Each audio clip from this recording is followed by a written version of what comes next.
नमस्कार दोस्तों, स्वागत है आपका स्टडी फॉर सिविल सर्विसेज में। देखिए, ये जून थर्ड वीक की करंट अफेयर है। थोड़ा सा और लेट हो गए हम लोग क्योंकि इस बार ये जो राजकुमार जी ने नोट्स बनाए हैं, ये काफ़ी ज़्यादा ऑथेंटिक सोर्सेज से बनाए। ई दृष्टि प्लस घटना चक्र प्लस दैनिक जागरण, इन सब के मिला के नोट्स बनाए गए हैं।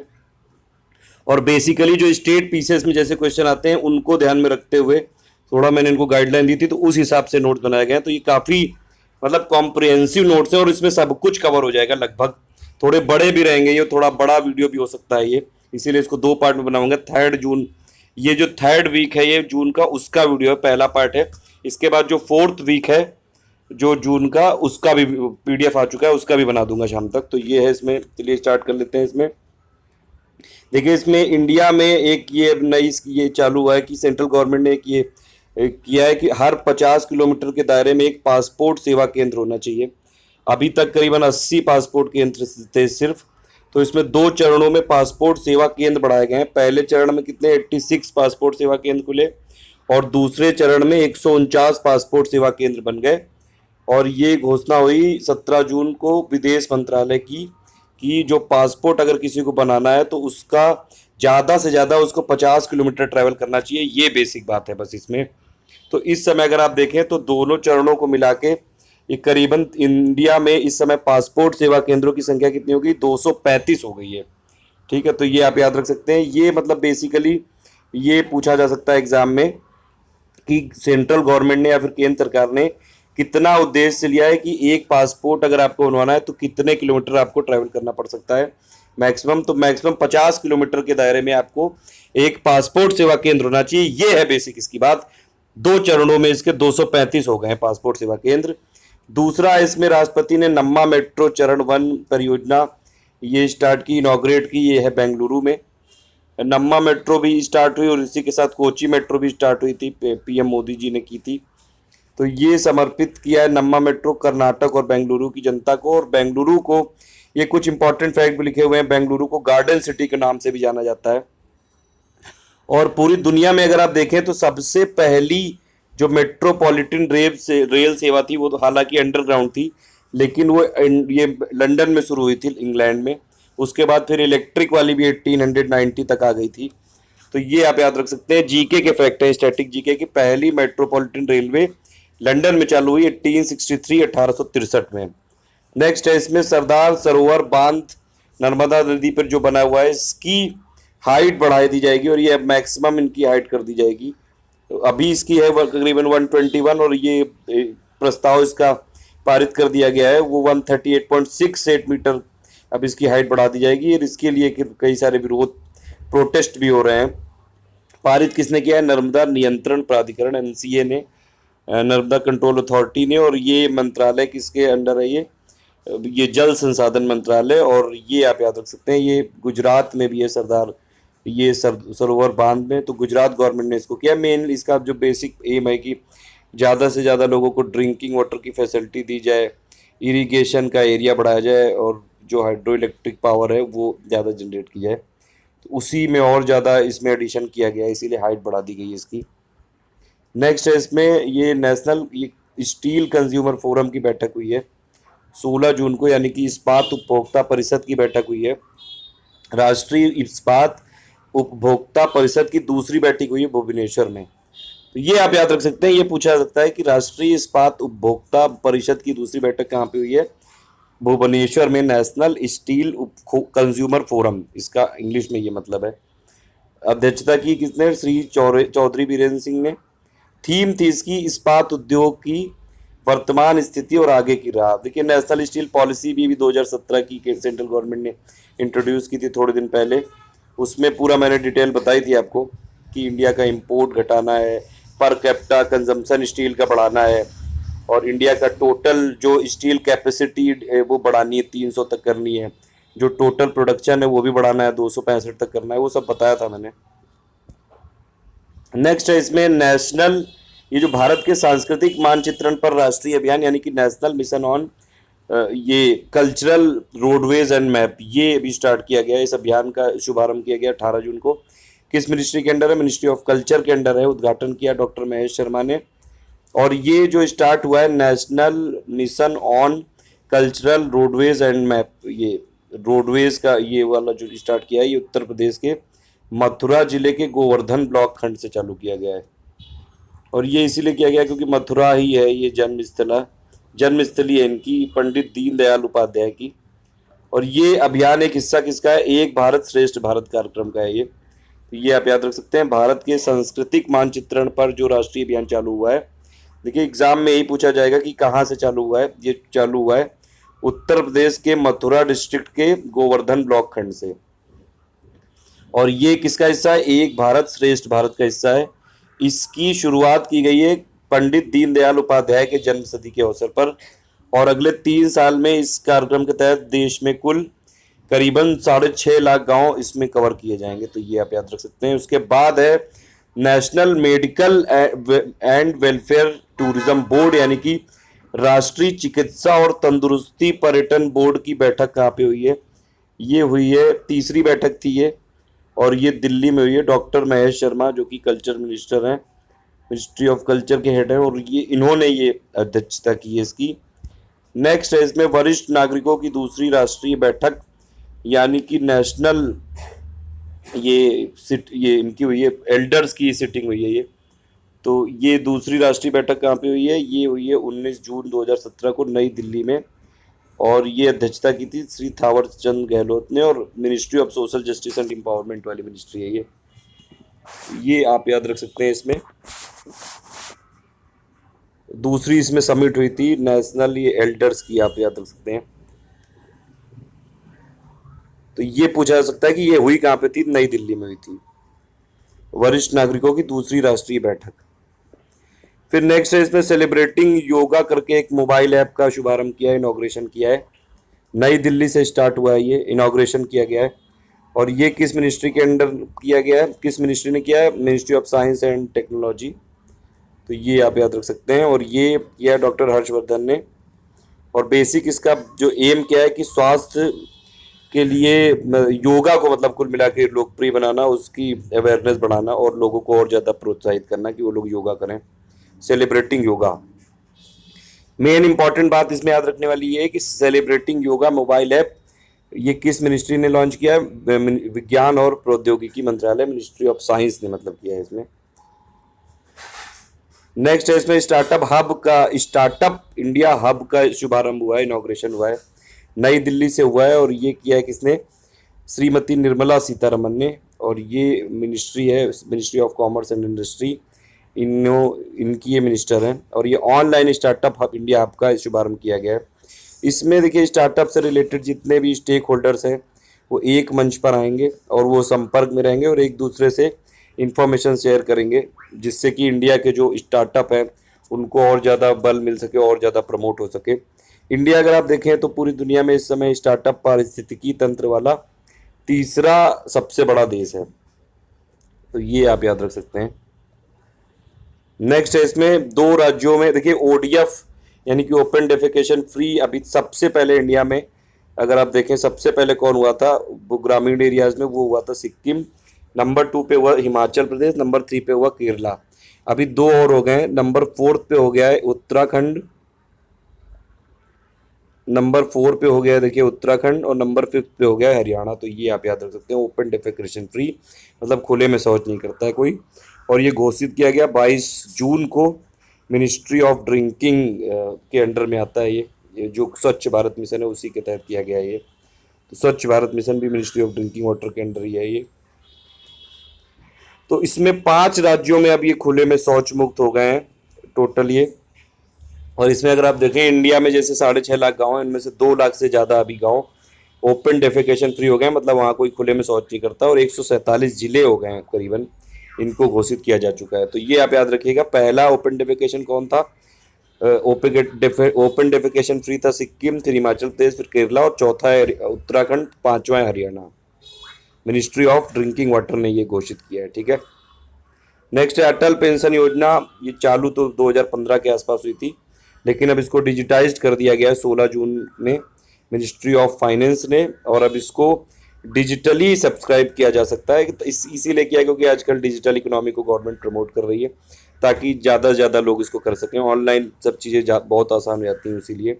कुछ फैक्ट है इसमें, अटल पेंशन योजना चालू की गई थी 9 मई 2015 को घोषणा की गई थी, मतलब चालू हुई थी 1 जून 2015 को। और ये योजना में 18 से 40 साल के जितने भी एज ग्रुप के लोग हैं भारतीय नागरिकों, उनके लिए है ये। 60 साल के बाद इसमें पेंशन मिलेगी, तो ये सब है इसमें। नेक्स्ट है इसमें भारत को जाने कार्यक्रम, ये इस वेब पोर्टल का इनॉग्रेशन किया गया है, नई दिल्ली से किया गया है। ये ऑनलाइन वेब पोर्टल है और इसमें विदेशों में जितने भी भारतीय युवा रहते हैं उनको करीबन 3 हफ्ते की ट्रेनिंग दी जाएगी, इंडिया के बारे में बताया जाएगा, इंडिया के जीवन, इंडियन लाइफ स्टाइल के बारे में बताया जाएगा, पूरी अवेयरनेस फैलाने के लिए। देश में जो जो चीज़ें हुई हैं कि कैसे कैसे बहुत सारे जो एरियाज़ हैं उनमें क्या क्या डेवलपमेंट हुआ है, वो सब चीज़ें बताया जाएगा। भारत को जाने मतलब भारत के बारे में पूरा बताया जाएगा। जो विदेशों में रहते हैं भारतीय हुआ उनको 3 हफ्ते का कार्यक्रम है ये। ऑनलाइन वेब पोर्टल स्टार्ट किया गया है, ठीक है। ये नेक्स्ट है इसमें होटल ताज इंडिया का पहला ट्रेडमार्क वाला इमारत बन गया है, इंडिया की पहली ट्रेडमार्क वाली इमारत बन गया है होटल ताज। 19 जून को ये घोषणा की गई है और 114 साल पुरानी है ये, पुराना है ये होटल ताज मुंबई में। ट्रेडमार्क के बाद अब कोई भी मतलब बिना इनकी अनुमति के इनकी फ़ोटो का ये प्रोफेशनल यूज़ नहीं कर पाएगा, उनको लाइसेंस फीस देनी पड़ेगी इनको, होटल ताज को। अमिताभ बच्चन को जीएसटी का ब्रांड एम्बेसडर बना दिया गया। नेक्स्ट है कालाजार, ये उन्मूलन अभियान चलाया गया, कहाँ पे, झारखंड में। नेक्स्ट है इसमें किस क्रेडिट कार्ड जारीकर्ता कंपनी द्वारा प्राइम कार्ड लॉन्च किया गया, ये एसबीआई कार्ड ने लॉन्च किया है। नेक्स्ट है इसमें मुख्यमंत्री छात्रवृत्ति योजना प्रारंभ कहाँ पे की गई है, ये अभी की गई है पंजाब में की गई है। और इसमें जो राज्य में गरीब और जो टैलेंटेड स्टूडेंट्स हैं उनको ये एजुकेशन के लिए और गुणवत्तापूर्ण और सस्ती तकनीकी शिक्षा उपलब्ध कराना मेन एम है इसका। इसमें देखिए 10 में जितने भी मार्क्स आएंगे उस हिसाब से स्कॉलरशिप मिलेगी। जैसे 60 to 70% आएंगे तो 70% स्कॉलरशिप मिल जाएगी, 70 to 80% आएंगे तो 80%, 80% से 90% तक में 90% की छूट, और 90 से 100 के आएंगे जिनको फ्री में पढ़ाया जाएगा। तो ये सब चीज़ें हैं इसमें। मुख्यमंत्री छात्रवृत्ति योजना प्रारंभ की गई। नेक्स्ट इसमें है 21 जून को, इस बार देखिए 2015 से चालू हुआ था योगा डे मनाना और इस बार तीसरा योगा डे मनाया गया, 3rd।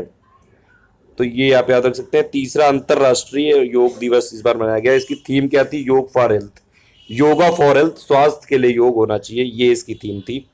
पीएम मोदी जी ने लखनऊ के रामाबाई अंबेडकर मैदान में सामूहिक योगा कार्यक्रम में हिस्सा लिया था। तो ये भी क्वेश्चन ही बना सकता है कि पीएम मोदी जी ने इस बार कहाँ पे ये सामूहिक योगा में हिस्सा लिया था, सामूहिक कार्यक्रम में। तो लखनऊ के रामाबाई अंबेडकर ये मैदान में। और इसके बाद इस बार पहली बार ये प्रधानमंत्री योग अवार्ड ये घोषित किया गया। ये किसको मिला है, ये मिला रामामणि अयंगर मेमोरियल योग इंस्टीट्यूट जो कि पुणे में है। तो ये आप जरूर याद रखिएगा, ये काफी इंपॉर्टेंट है। पहला प्रधानमंत्री योग अवार्ड किसको मिला है, रामामणि अयंगर मेमोरियल योग इंस्टीट्यूट जो कि पुणे में है ये। और एक और फैक्ट है इसमें, स्कूलों में योग पढ़ाने वाला पहला राज्य बना है सिक्किम। तो ये आप याद रख सकते हैं, स्कूलों में योग पढ़ाने वाला पहला राज्य कौन सा बना है, सिक्किम। नेक्स्ट इसमें है ये भारतीय नौसेना का पहला इंडिजिनसली बिल्ड ये फ्लोटिंग डॉक बना है ये FDN-2। तो इसमें पूरी तरह से इंडिया ने बनाया है, इंडिजिनाइज्ड है ये। 20 जून को इसका जलावतरण किया गया, ये काटुपल्ली चेन्नई में। इसको मैन्युफैक्चर किसने किया, LNT शिप बिल्डिंग ने। मतलब कुल मिला के एक शिप बिल्डिंग की डायरेक्शन में भी मेक इन इंडिया वाला जो इफेक्ट है वो आ रहा है, और हम इसमें भी अब खुद भी डेवलप करने लगे हैं। तो FDN-2 क्या है ये, एक ये इंडिजिनाइज्ड ये है, ये इंडिया ने इसको पूरा डेवलप किया है। और प्लेटफॉर्म है इसमें जिसमें 8 मशीनरी और नियंत्रण प्रणाली लगी, और इसमें इवन 8000 टन तक के जो युद्धपोत है उनको डॉक करने की क्षमता है इसकी। तो FDN-2 इंडिजिनसली बिल्ड है, ये आप याद रख सकते हैं। कोची मेट्रो के पहले चरण को राष्ट्र को समर्पित किया गया है 17 जून को पीएम मोदी जी द्वारा। कोची मेट्रो ये इंडियन गवर्नमेंट और केरल गवर्नमेंट का ज्वाइंट है, ये उपक्रम है, संयुक्त उपक्रम है। और ये अगर आप देखें तो communication based information technology use करने वाला कोची मेट्रो इंडिया का पहला मेट्रो होगा ये। कोची का पहला जो चरण है अलुवा से लेके पलारीवट्टम तक है, सफ़र है इसका 13.071 किलोमीटर। इसमें मेट्रो स्टेशनों की संख्या है 11, और इसमें कुछ हिस्सा सोलर एनर्जी से भी चलेगा। इसको भी मेक इन इंडिया के तहत ही आजकल हर चीज़ हो रही है, तो वही इसमें भी है। एक और इसमें सबसे इम्पोर्टेंट बात है ये कि इसमें एक साथ 23 ट्रांसजेंडरों को नौकरी दी गई है, ट्रांसजेंडरों को। तो ये क्वेश्चन आ सकता है कि कौन सी मेट्रो में एक साथ कुछ ट्रांसजेंडरों को नौकरी दी गई, तो वो है कोची। कोची 8वां मेट्रो परिचालन करने वाला शहर बन गया। इससे पहले कोलकाता, गुड़गांव, दिल्ली, मुंबई, बेंगलुरु, चेन्नई, जयपुर, इन 7 जगह आ चुकी है। 8वां हो गया कोची। और अभी ये जैसे अभी हमने देखा था बेंगलुरु वाला भी है इसमें। 8 जगह हो गई है टोटल फिर मेट्रो इस समय इंडिया में। उसके बाद अगर आप देखें, जन मनरेगा ये मोबाइल ऐप ये स्टार्ट किया गया है। इसको किस मिनिस्ट्री ने किया है? मिनिस्ट्री ऑफ रूरल डेवलपमेंट यानी कि ग्रामीण विकास मंत्रालय ने किया है इसको डेवलप। और इस ऐप के तहत मनरेगा यानी कि महात्मा गांधी नरेगा कार्यक्रम से संबंधित विभिन्न पहलुओं पर जानकारी प्राप्त की जा सकती है। नेक्स्ट है इसमें अनुयात्रा अभियान। ये पिछली बार भी बताया था मैंने, 12 जून को स्टार्ट किया गया था। तिरुवनंतपुरम केरला से स्टार्ट किया था वाइस प्रेसिडेंट हामिद अंसारी जी ने। इसमें मेन एम यही है कि राज्य में, केरल राज्य में जो विकलांग बच्चे हैं उनको, विकलांग व्यक्तियों को हेतु ये मैत्रीपूर्ण बनाना और बच्चों को सशक्त एम्पावर करने में उसमें मुख्य धारा में लाना। तो ये यहाँ पे इसमें बच्चों को कुछ मैजिक की ट्रेनिंग दी गई है और उनको और एम्पावर करने की कोशिश की गई है अनुयात्रा अभियान में। तो ये आप जरूर याद रखिएगा। अनुयात्रा अभियान चालू कहाँ पे हुआ था? केरल से चालू हुआ, तिरुवनंतपुरम से। और बेसिकली जो विकलांग व्यक्ति हो उनके लिए है ये मेन। नेक्स्ट है इसमें भारत का पहला नहर टॉप सोलर सिस्टम पीवी। ये कहाँ पे किया गया है? ये नागपुर में किया गया है, महाराष्ट्र में। मतलब फर्स्ट कैनल जो टॉप एंड ये टॉप सोलर सिस्टम पीवी ये कहाँ पे स्टार्ट हुआ है? एनटीपीसी ने किया है, नागपुर महाराष्ट्र में हुआ है। और इस सौर ऊर्जा प्रणाली की सौर ऊर्जा उत्पादन क्षमता कितनी है? 150 केवी नहीं है ये है किलो वॉट, ये है कुछ के वी नहीं है, ये आप याद रख सकते हैं इसमें। और इसमें अगर आप देखें तो ये मोदा थर्मल पावर प्रोजेक्ट में पावर सिस्टम स्टेशन परिसर के अंदर कूलिंग वाटर चैनल पर भारत की पहली नहर टॉप और पीवी सिस्टम को सक्रिय किया गया है ये। और एनटीपीसी का भी स्थापना हुई थी, ये लिखा है 1975 में। ये तो इतना इंपॉर्टेंट नहीं है। वर्तमान इसके अध्यक्ष हैं गुरदीप सिंह। फिर नेक्स्ट है इसमें भारत की सबसे बड़ी अब जो रिफाइनरी बनने जा रही है। अभी तक तो कहाँ पे थी? अभी तक तो ये है गुजरात में जामनगर में, रिलायंस की है ये। लेकिन अब ये इससे भी बड़ी रिफाइनरी बनने जा रही है इंडिया में, और ये बनने जा रही है रत्नागिरी महाराष्ट्र में। ये इंपॉर्टेंट है, याद रखिएगा। भारत की सबसे बड़ी तेल शोधनशाला स्थापित होगी कहाँ पे? रत्नागिरी महाराष्ट्र में। और इसके लिए 3 जो ऑयल कंपनीज हैं उन्होंने आपस में समझौता किया है। ज़्यादा 50% इसमें स्टेक रहेगा आईओसी का, 25 बीपीसीएल और एचपीसीएल का। 2022 तक इसको बनाने का वो है, प्रारंभ होने का अनुमान है ये। तो सबसे बड़ी अभी तक तो रिफाइनरी है वो तो गुजरात में जामनगर में रिलायंस की। आगे आने वाले टाइम पर रत्नागिरी महाराष्ट्र की हो सकती है। नेक्स्ट इसमें है सेंट्रल गवर्नमेंट ने चीन से ये चाकू और शौचालय सामान को छोड़कर जितने भी सिरेमिक जो टेबल वेयर आते हैं और किचन वेयर आते हैं, एंटी डंपिंग शुल्क लगा दिया है। ये एंटी डंपिंग शुल्क मतलब वही है कि ये लोग जैसे चाइना, और ये जो चाइना क्या करता है कि उनके यहाँ बहुत ज़्यादा मैन्युफैक्चरिंग डेवलप हो चुकी है, तो ये लोग अपनी जो सस्ती सस्ती चीज़ें हैं वो डंप कर देते हैं दूसरे कंट्रीज़ में, जैसे इंडिया में डंप कर देते हैं, ताकि वहाँ की जो डोमेस्टिक लोग हैं मैन्युफैक्चरर वो सफ़र हो सके। और कुल मिला के चाइना पूरी तरह से एक तरह से कब्जा करना चाहता है पूरी दुनिया में। इसीलिए ये एंटी डंपिंग लगाई जाती है कि अगर कोई ज़बरदस्ती सस्ता अपना माल बेचेगा तो उसी के लिए एंटी डंपिंग शुल्क लगाया जाता है। इंडियन गवर्नमेंट ने ये लगाया कि कुल मिला के थोड़ा इन पे एंटी डंपिंग लग जाएगा तो इनकी कॉस्ट बढ़ जाएगी, तो लोग एकदम जल्दी से नहीं खरीदेंगे चाइना के प्रोडक्ट। $1.04 प्रति किलोग्राम लगाया है इसमें। इसमें फिर सीबीडीटी ने नई सेफ हार्बर व्यवस्था अधिसूचित की है, और ये कब तक रहेगी प्रभावित? 2019 से लेकर 2020 तक। तो ये आप याद रख सकते हैं इसमें कि न्यू सेफ हार्बर में स्कीम है ये। और ये कुल मिला के किस लिए है? ये जो ट्रांसफ़र प्राइसिंग डिस्प्यूट है उनको कम करने के लिए, एक सर्टेनिटी देने के लिए टैक्स पेयर्स को, और जो सेफ हार्बर ये मार्जिन है उनको इंडस्ट्री स्टैंडर्ड के थ्रू अलाइन करने के लिए। नेक्स्ट है इसमें ये सेंट्रल गवर्नमेंट ने देखिए अभी इस समय इंटरनेशनल कोर्ट ऑफ जस्टिस जो हेग में लोकेटेड है, वहाँ पे इंडिया की तरफ से एक न्यायाधीश हैं, वो हैं न्यायमूर्ति दलवीर भंडारी। तो उनको फिर से रीनॉमिनेट कर दिया है इंडिया ने। अगर फिर से चुन लिया गया तो ये 2000 मतलब 9 साल के लिए फिर से चुन लिए जाएंगे। नेक्स्ट है इसमें कैटल्स के लिए ऑनलाइन खरीद और बिक्री करने वाला, यानी कैटल्स यानी कि मवेशियों के लिए एक वेबसाइट चालू की गई है। तो कैटल्स की ऑनलाइन खरीद और बिक्री करने के लिए वेबसाइट का शुभारंभ किस स्टेट ने किया? तेलंगाना ने किया है। ये आप याद रख सकते हैं। नेक्स्ट है इसमें ये राष्ट्रीय वन जीव मंडल द्वारा रटलैंड द्वीप पर देश की सबसे लंबी दूरी की मिसाइल परीक्षण की सुविधा हेतु इस साइट की मंजूरी कहाँ पर प्रदान की गई? रटलैंड आइलैंड में। और ये कहाँ पे लोकेटेड है? साउथ अंडमान में। तो रटलैंड आइलैंड पे भी अब होगी ये मिसाइल परीक्षण, और ये साउथ अंडमान में लोकेटेड है। नेक्स्ट है इसमें कि देखिए उत्तराखंड में मैंडेटरी कर दिया गया है कि वाहनों में डस्टबिन होना चाहिए। तो वही लिखा हुआ है, किस राज्य सरकार ने वाहनों में डस्टबिन रखे जाने की योजना को मैंडेटरी कर दिया? उत्तराखंड में, देहरादून में। नेक्स्ट है इसमें देश में पहली बार ट्रैफिक कंट्रोल के लिए एक रोबोट नियुक्त किया गया है। वो कहाँ पे किया गया? इंदौर में। तो इंडिया में सबसे पहली बार ये जो ट्रैफिक कंट्रोल करने के लिए रोबोट बनाया गया है वो इंदौर में बनाया गया है।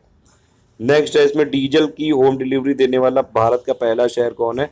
बेंगलुरु। ये दोनों क्वेश्चन बड़े इंपॉर्टेंट है, याद रख लीजिए, यूपी पीसीएस में पूछा जा सकता है कि इंडिया में सबसे पहली बार किस सिटी में ट्रैफिक कंट्रोल करने के लिए रोबोट नियुक्त किया गया? वो इंदौर है। और डीजल की होम डिलीवरी देने वाला भारत का पहला शहर है बेंगलुरु। नीति आयोग ने 2 रेल कॉरिडोर पर अब ये ट्रेन की स्पीड को बढ़ाने के लिए मंजूरी दे दी है। देखिए अभी तक ये दिल्ली मुंबई दिल्ली हावड़ा पे 100 किलोमीटर पर आवर की स्पीड से चलती थी ट्रेनें, अब 160 किलोमीटर पर आवर की स्पीड से चल सकेंगी। 18,000 करोड़ रुपए का प्रोजेक्ट है। इस समय इंडिया में अगर आप देखें तो सबसे जो फास्टेस्ट ट्रेन है वो गतिमान एक्सप्रेस ही है।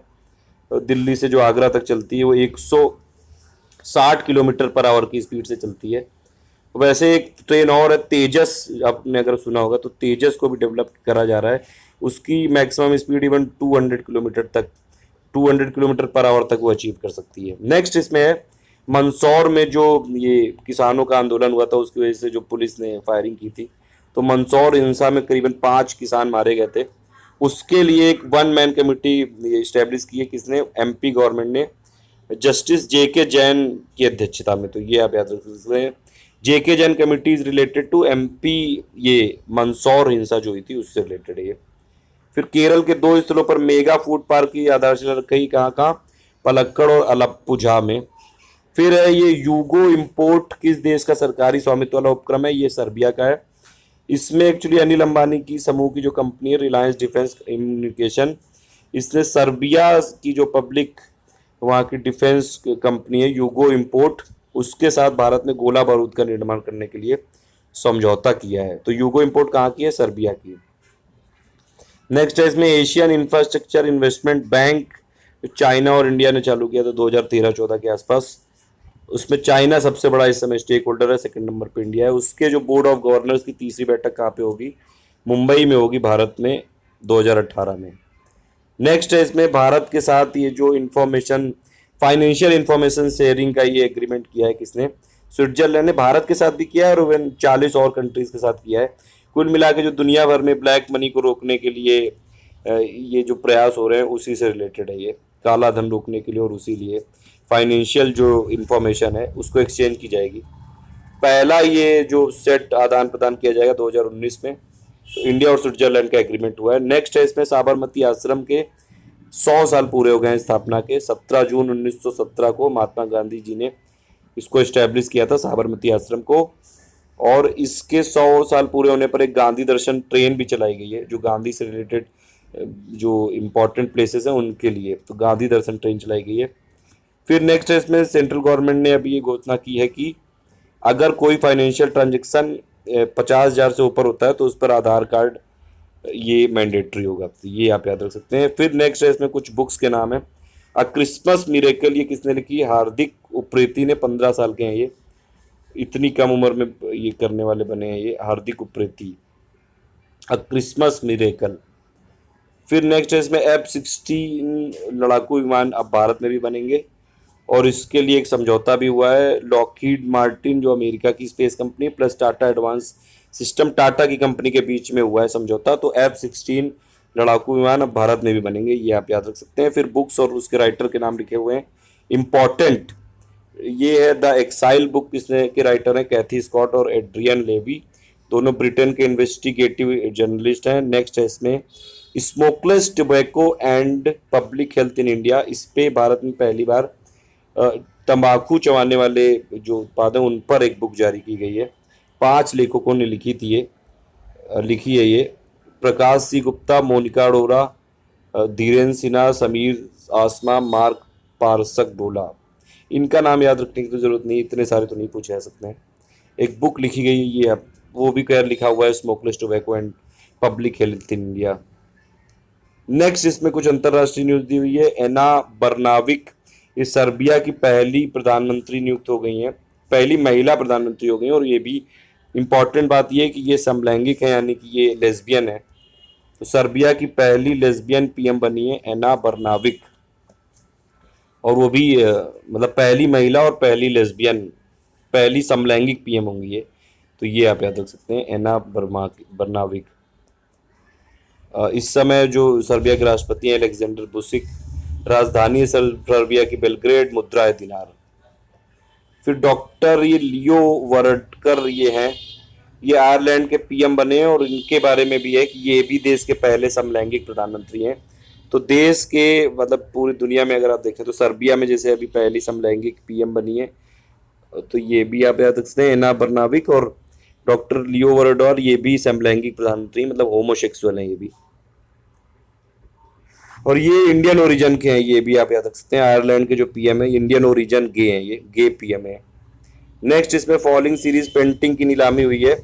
तैयब मेहता, देखिए तैयब मेहता के बारे में ये आप याद रख सकते हैं इससे कि तैयब मेहता एक इंडियन पेंटर हैं।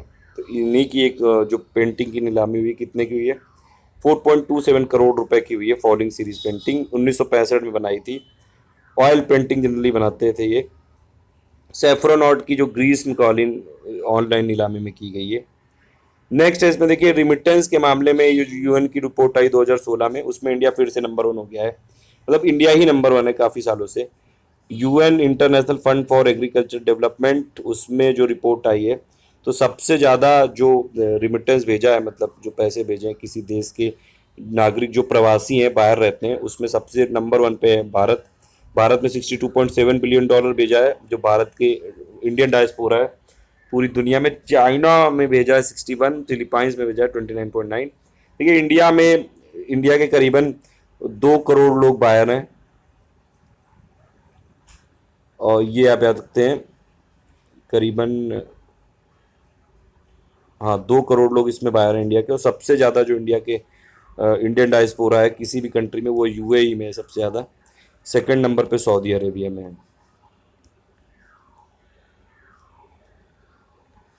तो ये 2 फैक्ट और याद रखिएगा। और रिमिटेंस के मामले में इंडिया ही नंबर 1 पे रहता है, पिछले साल भी इंडिया ही था। नेक्स्ट है इसमें आईएस के आतंकियों ने अल नूरी मस्जिद को ये डिमोलिश कर दिया था। ये कहाँ पे? ये मोसुल में, इराक में। इराक में इसीलिए एक ये सेव मोसुल करके अभियान भी चलाया था। वी आर कमिंग निवेवे करके एक था एक अभियान।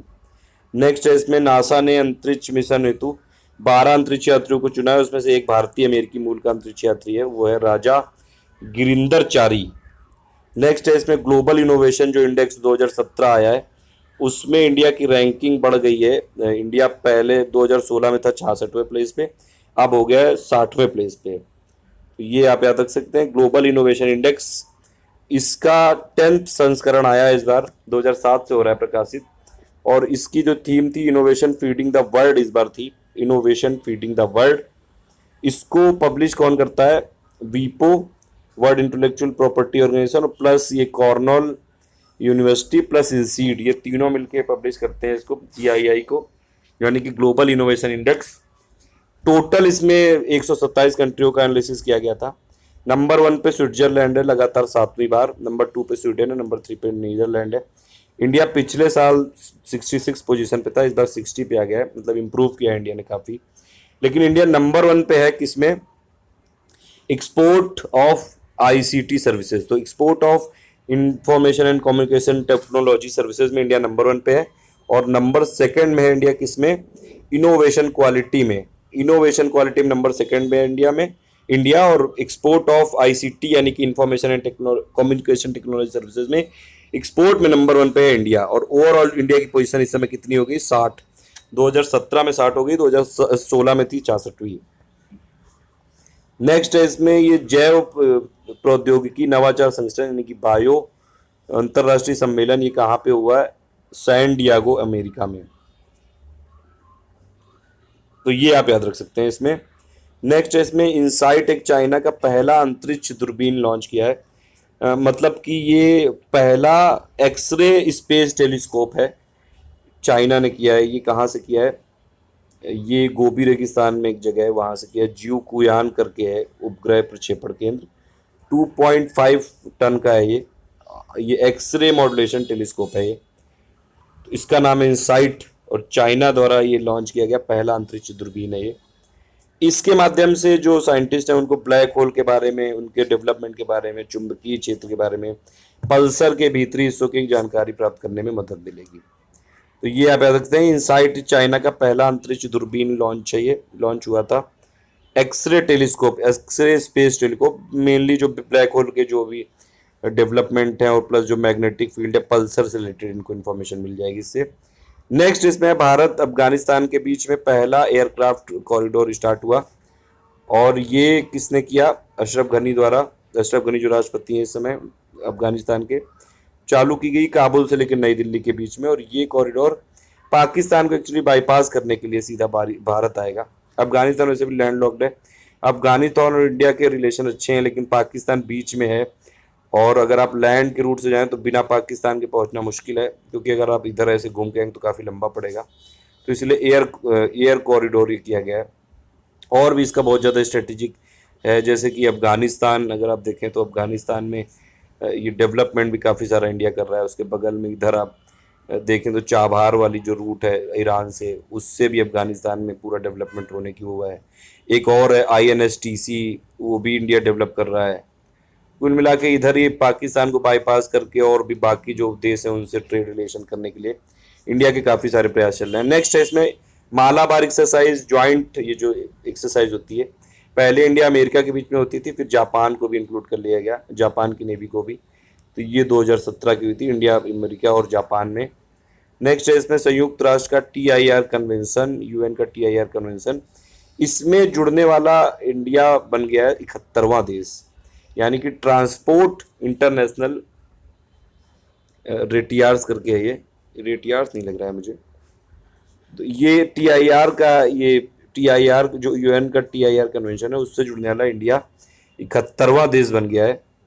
और इससे क्या होगा कि ये साउथ एशिया में और उसके बाहर इंडिया को अपने ट्रेड को बढ़ाने में मदद मिलेगी, और इससे राजनीतिक केंद्र बनाने में भी भारत की संभावना मजबूत होगी। मतलब कुल मिला के ये अब इंडिया अपने आप को पोजीशन कर पाएगा regional trading and transport hub के रूप में। तो UN का जो TIR कन्वेंशन ज्वाइन करने वाला इंडिया 71st कंट्री बना है, और इसका बेसिक पर्पज़ है ये कि इंडिया के लिए काफ़ी इजी हो जाएगा अपने आप को regional trading and transit hub के रूप में पोजीशन करना। ठीक है, तो ये आप याद रख सकते हैं। नेक्स्ट है इसमें फैमिली टैक्स, क्योंकि सऊदी अरब में जो बाहर के लोग हैं उनको रोकने के लिए बहुत सारे प्रयास चल रहे हैं। उसी में एक और चीज़ है, ये फैमिली टैक्स लगाया गया है। हर फैमिली में जितने मेंबर होंगे उनको 100 रियाल देना पड़ेगा, और ये पर मंथ वो भी मतलब 100 रियाल का मतलब हो गया 1700 रुपये करीब। और इसमें भी एक चीज़ है कि 1 साल का पहले एडवांस में देना पड़ेगा, और दूसरी बात ये भी है कि 2020 तक ये 100 रियाल बढ़ता जाएगा। तो ये कुल मिला के इसीलिए कि जो प्रवासी लोग रह रहे हैं वहाँ पे, वो लोग वहाँ से जाएं और नए लोग ना आएँ। तो कुल मिला के जो सऊदी अरब में वहाँ के लोगों को नौकरी मिले, ये सब जो मुद्दे हैं उसी के लिए जो बाहर के प्रवासी हैं वो लोग, जैसे बाहर का जो चीप लेबर होता है इंडिया से और भी कई सारी कंट्रीज से, तो वो उन लोगों को रोकने के लिए है। सऊदी इकनॉमी वैसे भी ख़राब चल रही है क्योंकि ऑयल के प्राइसेस गिरे हैं, तो उसकी वजह से सऊदी की इकनॉमी पे काफ़ी फ़र्क पड़ा है, क्योंकि प्रोडक्शन इन्होंने घटाया नहीं था, ऑयल के प्राइसेस बढ़ते जा रहे हैं, घटते जा रहे हैं। तो ये बड़ी वैसी बात है। फैमिली टैक्स इसीलिए आप याद रख सकते हैं, ये क्वेश्चन आ सकता है कि फैमिली टैक्स किसने इंट्रोड्यूस किया, किस कंट्री ने? सऊदी अरब ने किया है। किस लिए किया है? वो भी कि उन लोगों को जो बाहर के लोग आके रहते हैं उनको डिटर करने के लिए इतनी ज़्यादा फीस देनी पड़ेगी। मतलब कुल मिला के अगर एक बंदा है तो उसको 1200 रियाल देने पड़ेंगे। मतलब 1200 इंटू एक 100 रियाल में कितने होते हैं, 1700 रुपये होते हैं ये पर मंथ, आप समझ सकते हैं इसमें। इससे आप देख लीजिए इसमें कि कर इसमें 12 का इंटू कर दीजिए, इतने देने पड़ेंगे पर हेड, और वो भी एडवांस में। तो इसीलिए ज़्यादा लोग, जो ज़्यादातर जो मजदूर होते हैं उनके पास तो इतनी कैपेसिटी नहीं होगी कि वो दे पाएंगे, इसीलिए वो लोग वापस आ जाएंगे। इसीलिए मतलब सभी तो नहीं आएंगे, लेकिन कुछ कंपनियों ने तो बोला है कि चलो वो उनको कंपनसेट कर देंगी, कुछ ने नहीं बोला है। तो ये सऊदी अरब ने किया है। चीन में फिर वर्चुअल पटरी स्टार्ट हुई है। वर्चुअल पटरी पर ट्रेन चलाने वाला चीन ये विश्व का पहला देश बना है।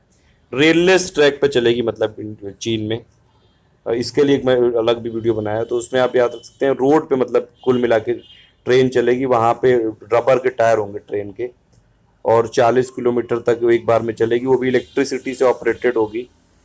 काफ़ी एडवांस है ये वर्चुअल ट्रेन, रेललेस ट्रेन होगी। फिर ये कॉस्ट ऑफ लिविंग का सर्वे हुआ था 2017 का।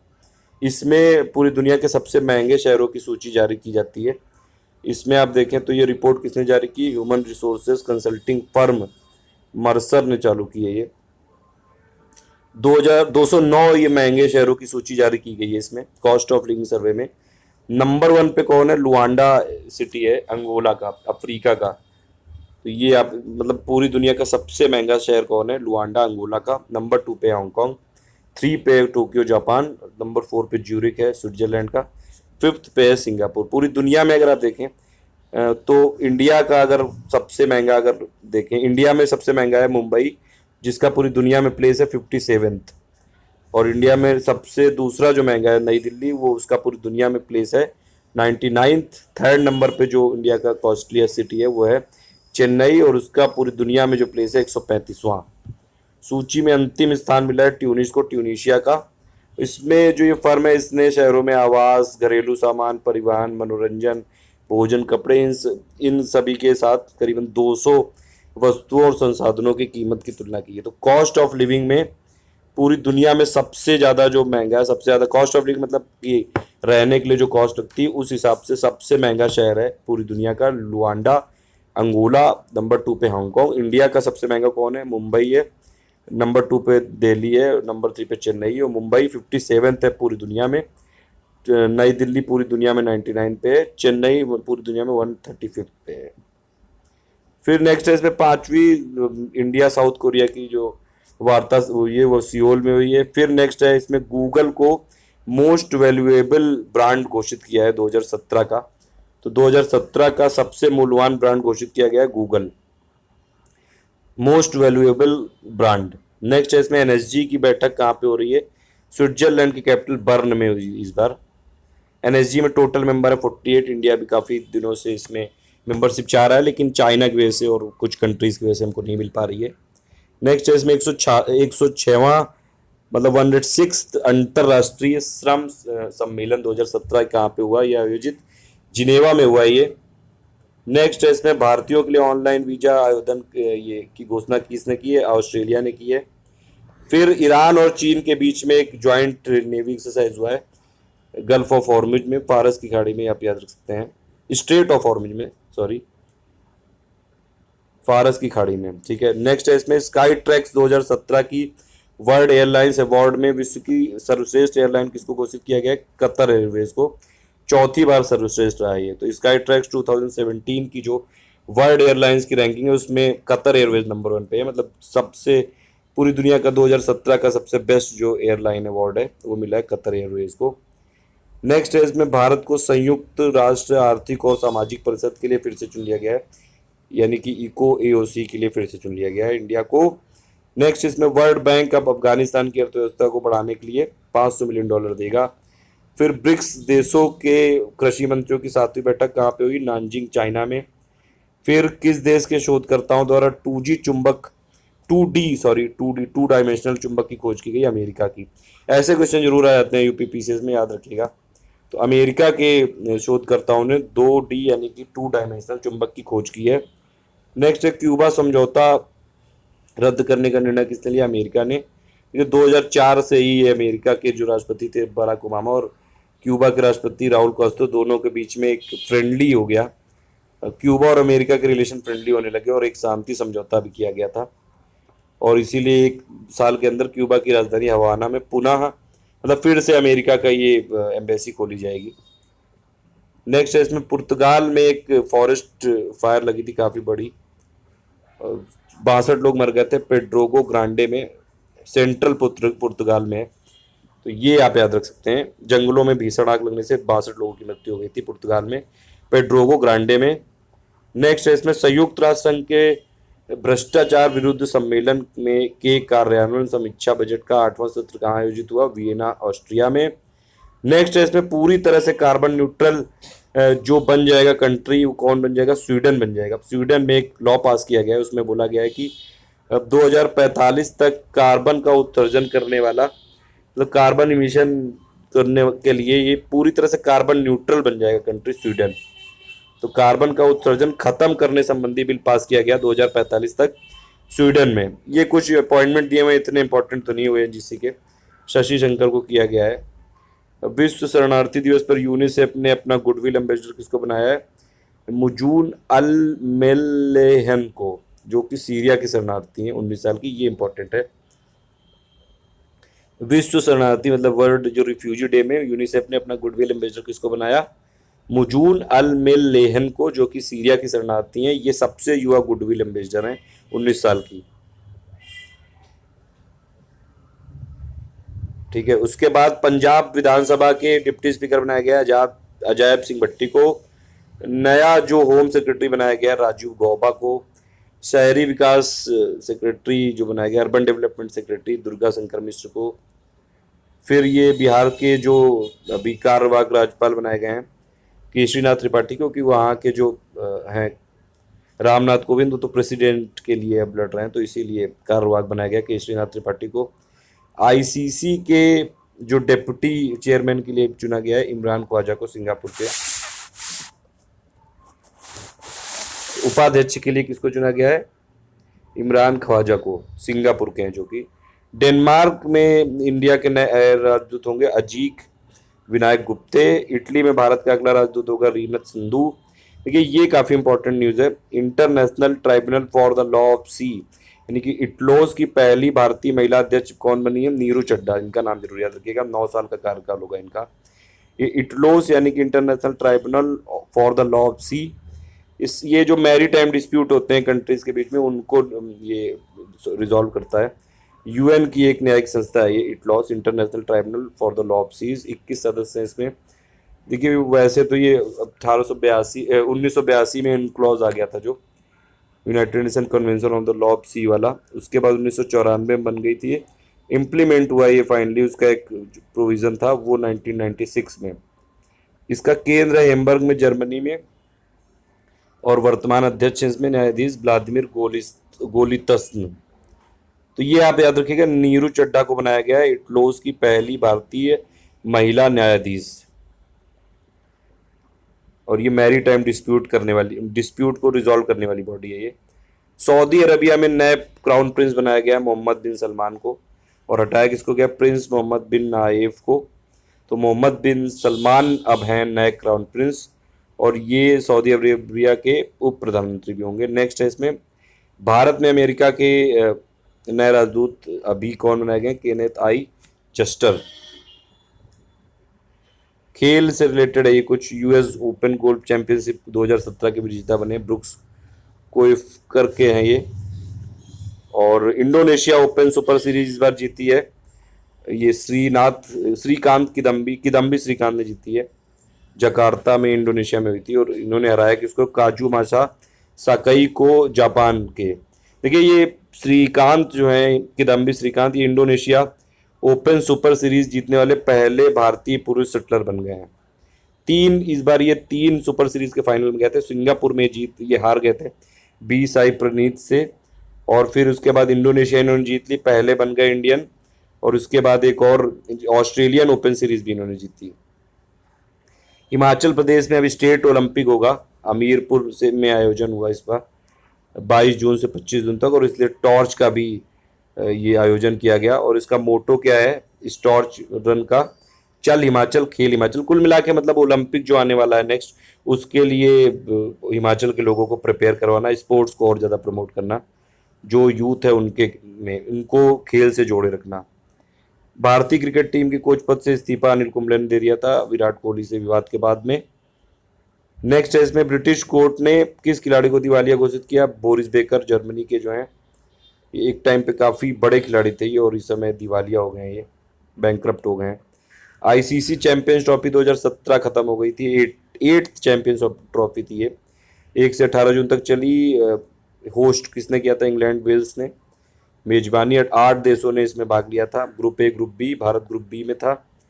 फाइनल मैच खेला गया था ओवल लंदन में, विजेता बना था पाकिस्तान ने, इंडिया को हराया था। उसमें कुछ जो फाइनल प्राइज है, गोल्डन बैट यानी कि सबसे ज़्यादा रन बनाए थे शिखर धवन ने, गोल्डन बॉल का मिला हसन अली को, और प्लेयर ऑफ द टूर्नामेंट यानी कि जो मैन ऑफ द सीरीज होता है वो भी हसन अली पाकिस्तान को मिला। फाइनल मैच में मैन ऑफ द मैच मिला फकर जमा को, पाकिस्तान का जो है। न्यूजीलैंड के क्रिकेट खिलाड़ी ने संन्यास लिया, ये इंपॉर्टेंट नहीं है इतनी। ब्रिक्स 2017 खेलों का आयोजन संपन्न हुआ चाइना में, भारत ने इसमें से 6 पदक जीते टोटल। फिर ये ओबिटुअरी है, ये सबसे इंपॉर्टेंट है। पीएन भगवती, जिनको कि पीआईएल जो होती है पब्लिक इंटरेस्ट लेजिस्लेटिव, उसका फादर बोला जाता था, इन्हीं के टाइम पे चालू हुआ था ये सब। तो वो उनकी डेथ हो गई है अभी। इनका पूरा नाम था प्रफुल्ल नटवरलाल भगवती। सुप्रीम कोर्ट के ये 17वें मुख्य न्यायाधीश थे, मतलब चीफ जस्टिस ऑफ इंडिया थे, 17 थे, और ये 85 से लेकर 86 तक रहे। पद्म विभूषण मिला इनको। देखिए मेनली इनको जाना जाता था पीआईएल के फादर के रूप में, इन्हीं के टाइम पे पीआईएल ये सब चालू हुआ, और इन्होंने ही पूरा ये पीआईएल पर लोगों के हित में व्यवस्था देने के लिए देश में न्यायिक सक्रियता यानी कि जुडिशियल एक्टिविज्म, पीआईएल ये सब इन्हीं के टाइम पे चालू हुआ था। और इनके द्वारा एक पूर्ण दायित्व यानी कि एब्सोल्यूट लाइबिलिटी को भी प्रस्तुत किया गया था। तो पीएन भगवती का नाम पीआईएल से रिलेटेड है, ये काफ़ी इंपॉर्टेंट, ये इंपॉर्टेंट पॉइंट है मेन। अजमेर सिंह औलख, ये पंजाब के थे नाटककार, 2006 में साहित्य पुरस्कार मिला था साहित्य अकेदमी। बुक लिखी इश्कबाज नमाज द हज नाई के लिए। ज्योति वाजपेयी क्रिकेट प्रशासक थे, इनका भी डेथ हो गई। पी कृष्ण काओ, ये इंडियन न्यूक्लियर फ्यूजन के फादर बोले जाते थे, तो father of Indian nuclear fusion ये पी कृष्ण काओ, इनकी डेथ हो गई। और ये institute of plasma research Gandhinagar के फाउंडर डायरेक्टर थे। फिर इसमें है स्वामी अस्थानंद महाराज जी, इनका भी डेथ हो गई। ये रामकृष्ण मठ और मिशन, रामकृष्ण मिशन के प्रमुख थे। मोदी जी के आध्यात्मिक गुरु तो नहीं थे ये। मोदी जी के वैसे तो स्पिरिचुअल गुरु माना जाता है स्वामी दयानंद गिरी को, स्वामी दयानंद गिरी आप याद रखिएगा, उनको माना जाता है मोदी जी का स्पिरिचुअल गुरु। हाँ ये लेकिन मोदी जी से मतलब कई सारे लोगों से मोदी जी ऐसे अध्यात्म की शिक्षा लेते रहते, तो उसी हिसाब से आप बोल सकते हैं। तो स्वामी अस्थानंद महाराज जी की डेथ हो गई थी। रामकृष्ण मिशन और मठ के ये प्रमुख थे।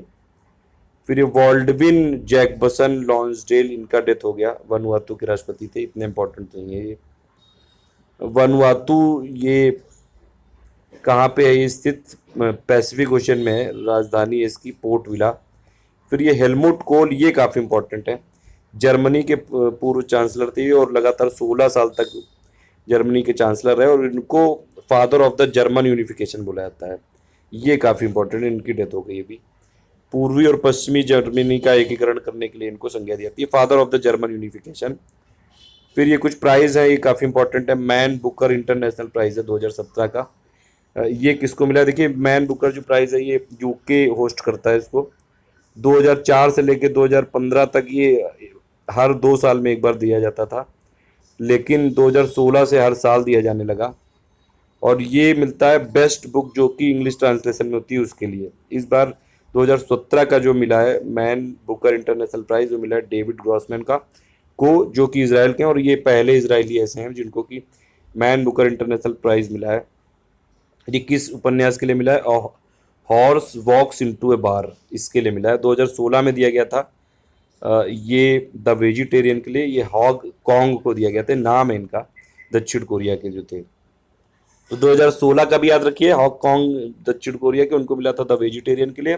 2017 का मिला डेविड ग्रॉसमैन जो कि इसराइल के, हॉर्स वॉक्स इनटू ए बार के लिए। 2002 से ये सब स्टार्ट हुआ, ये आप याद रख सकते हैं। इसमें 5वां भूपेन हजारिका पुरस्कार 2017 का मिला किसको? येशे दोरजी थोंगसी को, अरुणाचल प्रदेश के। 51,000 रुपये मिले। साहित्य अकादमी पुरस्कार भी इनको मिला था। तो 5वां भूपेन हजारिका पुरस्कार मिला है येशे दोरजी थोंगची को। नेक्स्ट है इसमें अमेरिका में टीन चॉइस अवार्ड के लिए किसको नॉमिनेट किया गया? दीपिका पादुकोण के। अमेरिका में फिल्म, संगीत और फैशन के क्षेत्र में दिया जाता है ये। फिर नेक्स्ट है इसमें बड़े आकार वाले बैंकों की श्रेणी के अंतर्गत जो स्वयं सहायता समूह बैंक लिंकेज में सबसे जो प्रथम रैंकिंग राष्ट्रीय पुरस्कार मिला है, पीएनबी को मिला है ये। फिर ये कुछ इंपॉर्टेंट डेज लिखे हुए हैं, काफी इंपॉर्टेंट। 15 जून को मनाया जाता है world Elder abuse awareness day, यानी कि विश्व वरिष्ठ दुर्व्यवहार जागरूकता दिवस। काफी कठिन हिंदी है इसकी। 17 जून को मनाया जाता है world day to combat desertification and drought, यानी कि विश्व मरुस्थलीकरण एवं सूखा रोकथाम दिवस। और इसकी इस बार की थीम क्या थी? Link between land degradation and migration. उद्देश्य इसका ये था अंतर्राष्ट्रीय सहयोग से बंजर और सूखे के प्रभाव का मुकाबला करने के लिए जन जागरूकता को बढ़ावा देना। 18 जून को मनाया जाता है सस्टेनेबल का ये गैस्ट्रोनॉमी डे। गैस्ट्रोनॉमी का मतलब होता है कि एक ऐसी प्रैक्टिस जिसमें कि practice of choosing, cooking, eating good food, ये आप समझ सकते हैं। अच्छा खाना खाने की प्रैक्टिस, अच्छा खाना कुक करने की प्रैक्टिस, अच्छा खाना चूज करने की प्रैक्टिस। तो ये है सस्टेनेबल गैस्ट्रोनॉमी डे। ये पहली बार मनाया जा गया है इस बार। ये काफी इंपॉर्टेंट है। पाक पर्यटन दिवस, तो ये आप याद रख सकते हैं। सस्टेनेबल गैस्ट्रोनॉमी डे 18 जून को मनाया गया इस बार, ये आप याद रखिएगा जरूर, ये इंपॉर्टेंट है, पहली बार मनाया गया इस बार। 19 जून को मनाया जाता है international day for elimination of sexual violence in conflicts, यानी कि संघर्ष के दौरान यौन हिंसा के उन्मूलन के लिए अंतर्राष्ट्रीय दिवस। विषय था इस बार न्याय और प्रतिरोध के मामले से यौन हिंसा को रोकना। 12 जून को मनाया जाता है world day against child labour, यानी कि विश्व बाल श्रम निषेध दिवस। और ये इस बार विषय क्या था इसका? In conflicts and disaster protect children from child labour. 20 जून को मनाया जाता है वर्ल्ड रिफ्यूजी डे। देखिए सबसे इंपॉर्टेंट है 18 जून सस्टेनेबल गैस्ट्रोनॉमी डे, क्योंकि पहली बार मनाया गया, ये जरूर याद रखिएगा। नेक्स्ट इसमें अब ये लास्ट में बचा है पेज, ये उत्तर प्रदेश स्पेशल का है इसमें न्यूज। उत्तर प्रदेश और किस राज्य ने बस सेवाओं को सुदृढ़ करने के लिए अंतर्राज्यीय परिवहन सेवा का समझौता किया? राजस्थान और उत्तर प्रदेश के बीच में हुआ। फिर देखिए सेंट्रल जो सिल्क बोर्ड ने अब इंडिया में एक नया रिसर्च सेंटर खुलेगा, ये सॉरी ये यूपी में खुलेगा, ये गोरखपुर में खुलेगा, ये आप याद रख सकते हैं। केंद्रीय रेशम बोर्ड द्वारा गोरखपुर में क्षेत्रीय रेशम अनुसंधान केंद्र स्थापित किया जाएगा। और इसके अध्यक्ष, ये सेंट्रल जो केंद्रीय रेशम बोर्ड है, इसके अध्यक्ष के.एम. हनुमंथारप्पा। यूपी पुलिस की एक यूपी 100 योजना थी, उसको अमेरिका में आइकन अवार्ड मिला, ये भी आप याद रखिए। फिर रमेश राजदे ट्रस्ट स्कॉलरशिप अवार्ड के लिए किसको चुना गया? यशस्वी जायसवाल को। ये यूपी के हैं, क्रिकेटर हैं 15 साल के। उसके बाद है अब्दुल कलाम प्रौद्योगिकी विश्वविद्यालय, स्थित कहाँ पे? लखनऊ में है ये। और 20 जून को पीएम मोदी जी ने इस विश्वविद्यालय के नवीन परिसर का उद्घाटन किया था। नेक्स्ट इसमें लास्ट इसमें जो आज की है, इसमें जो 3rd ये जो वीक ऑफ जून की है ये पूरी करंट अफेयर। स्कूल चलो अभियान चलाया जाएगा यूपी में 1 से 31 जुलाई तक, और उसमें जो 6 से 14 साल के बच्चे हैं उन सभी को घर घर जाकर ये आइडेंटिफाई किया जाएगा, और उनको जो नया सत्र होगा उसमें विद्यालयों में उनका नामांकन करना पड़ेगा। तो ये रही पूरी जो 3rd वीक है, मतलब कि 14 से लेकर 21 जून तक की पूरी करंट अफेयर की समरी है इसमें, ई दृष्टि से, घटना चक्र से और प्लस दैनिक जागरण से। ये स्टेट पीसीएस और ये एसएससी सीजीएल बैंकिंग के लिए काफ़ी इंपॉर्टेंट हो सकती है। कुछ जगह मैंने डिटेल में भी बताई, तो यूपीएससी के लिए भी कुछ टॉपिक इंपॉर्टेंट हो सकते हैं। Thank you for listening, please do like and share.